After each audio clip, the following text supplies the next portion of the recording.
Peut-on rire de tout? Cette question d'aspect très scolaire, certains doivent se rappeler quelques pages de leur Lagarde et Michard sur la comédie. Cette question se pose de manière répétée depuis l'attentat contre la rédaction de Charlie Hebdo et surtout depuis la diffusion du numéro de la revue qui a suivi, diffusé à des millions d'exemplaires. La feuille satirique est alors sortie du petit cercle qui riait de connivence. Bien des lecteurs ont découvert à cette occasion l'outrance du ricanement, la vulgarité des blagues et même la haine qui tient le crayon du caricaturiste. Peut-on rire de tout? La réponse de Pierre Desproges est bien connue. On peut rire de tout, mais pas avec tout le monde. Cette réponse de Desproges met en lumière le caractère collectif du rire. On rit en société. Ainsi, loin d'être subversif ou impertinent, le rire est-il conformiste? Il renforce les préjugés du groupe. Il normalise les conduites. Aussi, Rousseau a-t-il raison dans sa polémique contre Molière à propos du misanthrope? La comédie ne dénonce pas les vices, mais les travers, les maladresses, les ridicules. Ce n'est pas la misanthropie d'Alceste qui le rend ridicule, mais ses vêtements, l'homme au ruban vert, ou sa maladresse dans les salons. Par le rire, il est sommé de s'aligner sur les usages du groupe, et il sera finalement évincé. Le rire impose des usages, endurcit les préjugés. Aussi ne peut-il être reçu que comme une violence, au mieux comme une intimidation, par celui qui n'appartient pas au cercle des rieurs. Que dire de ceux qui reçoivent l'éclat de rire comme une gifle? On sait par exemple à quel point la figure du clown, éclaboussée par les rires, apparaît comme tragique. Rousseau a encore raison. Jamais personne n'est devenu meilleur par peur du ridicule. Au reste, le plus souvent, c'est la vertu qu'on brocarde, car c'est elle qui dérange vraiment les usages. On ne rit pas de l'infidèle, mais du cocu.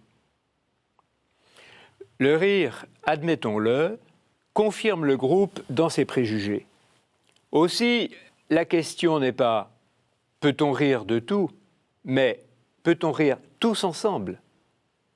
On peut rire au salon, on peut rire au bistrot, mais peut-on rire à 3 millions?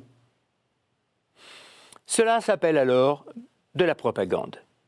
J'ai vu des cartes postales de propagande de la Première Guerre mondiale, dont l'humour est digne de Charlie Hebdo. On y voit par exemple un Saint-Bernard qui secourt un poilu blessé, et tandis que le poilu s'abreuve goulûment au tonnelet attaché au cou du brave chien, celui-ci lève la patte sur la figure du soldat allemand blessé, étendu au sol. Vous riez? Ou encore, ce soldat en casque à pointe s'avance vers son général. « Ça y est, mon général, on a démoli l'hôpital. »« C'est bien, répond le général. Maintenant, bombardez la cathédrale. » Vous ne riez toujours pas? Mais peut-être auriez-vous ri si j'avais raconté l'histoire avec l'accent. « Mon général, on a démoli l'hôpital !» C'est alors l'accent qui fait rire, pas le crime contre l'humanité. Voilà, quelques ancêtres de talent dont la plume n'aurait sans doute pas déshonoré le journal satirique. Quand le rire est au service de la haine, rien n'est pardonné.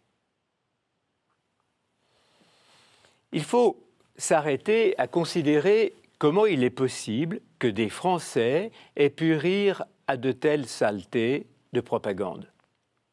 C'est vers Bergson qu'on va alors se tourner. Ce dernier a magistralement expliqué que le rire suppose l'insensibilité et que l'insensibilité est obtenue par la mécanisation. Comique de répétition, alourdissement du trait, font apparaître la machine sous le vivant. D'où la définition célèbre, le comique, c'est du mécanique plaqué sur du vivant.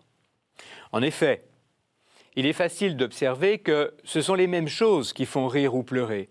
Quelqu'un qui tombe, par exemple.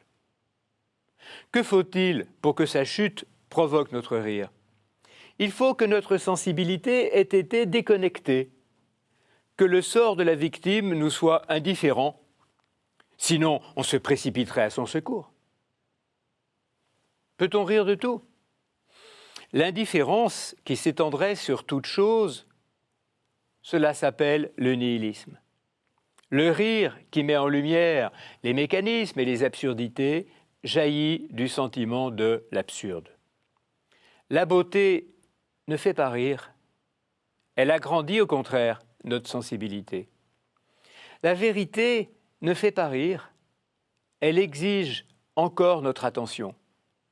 Aussi, une culture qui prendrait pour bannière la satire vulgaire et profanatrice est-elle nihiliste?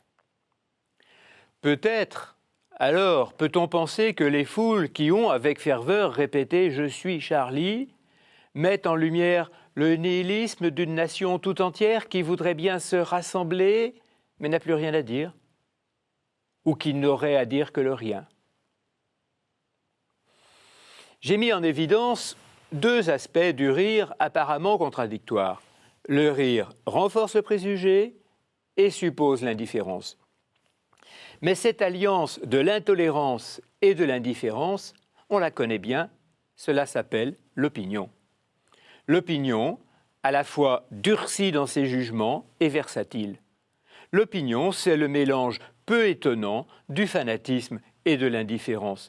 Dans les deux cas, on se moque de la vérité. Les foules nous apprennent qu'on peut être à la fois impitoyable et indifférent. Dans les heures difficiles et tragiques que nous traversons, il est question de faire barrage au fanatisme. Qui s'y refuserait? Mais il est clair que ce n'est pas l'indifférence à la vérité, ni la dérision qui arrêteront le fanatique, qui ne voit là d'ailleurs que son miroir. Le rire, qui cautérise tout désir de comprendre, qui disqualifie à l'avance l'interlocuteur, n'arrêtera pas le fanatisme. Une laïcité qui évince de l'espace public toute manifestation de foi ne le pourra pas davantage. Ce n'est pas le ricanement de l'incrédule, ni le silence imposé par une laïcité, qui n'est qu'un autre nom de l'athéisme, ce n'est pas cela qui détournera une jeunesse ignorante de se jeter dans les bras de l'intégrisme. Le vide laissé par le rire ou laissé par l'abstention laisse au contraire la place à tous les obscurantismes. Ce qui vainc le fanatisme, ce n'est pas l'alliance du rire et de l'interdit, c'est celle de la foi et de la raison.